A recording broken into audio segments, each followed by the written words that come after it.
Our tormented neighbours to the south are going through an unsettling, fraught, tragic period.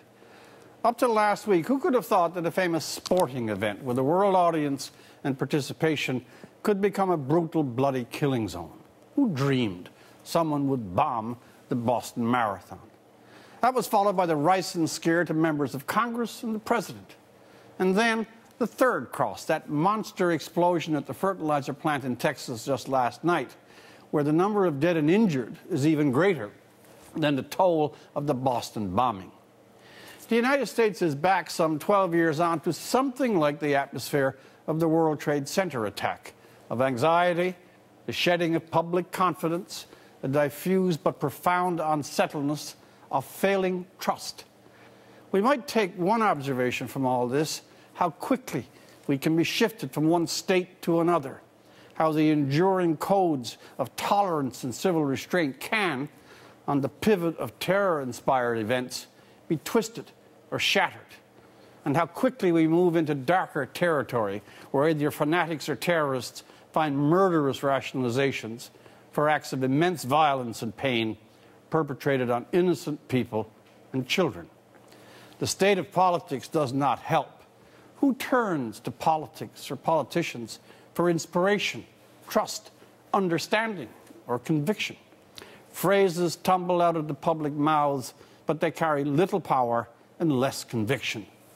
Words are dead before they escape the page or the prompter.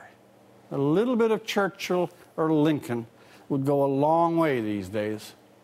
Leaders, President or Congress, Republican or Democrat, have not met this moment, nor has there been from 9/11 any moment of enduring solidarity, common approach and response to threats of this kind, whether organized jihad or domestic terrorism. Instead, even tragedies are manipulated to make political potshots. Sides have their preferred type of villains. One columnist desperately wants the bomber to be a white male.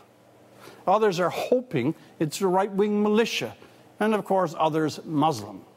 That whole concept is vile. Tragedies don't come with predetermined villains conveniently suiting our biases. Color or creed do not denote agency ever. The United States needs to reach out heroically for the now old idea that there are certain events that rattle the entire civil order, threats to the peace and contentment of all citizens, that demand common national response. It is not a party's position, but the nation's soul, its own sense of security and well-being, that is under test. This is a moment for inspiration and determination, a return to the ancient and apparently all but forgotten notion of statesmanship, speaking the voice of country over party. That would be a real tribute to those killed and maimed at the marathon, the United States finding itself again, shedding the rancor and vanity of its current partisan divide. For The National, I'm Rex Murphy.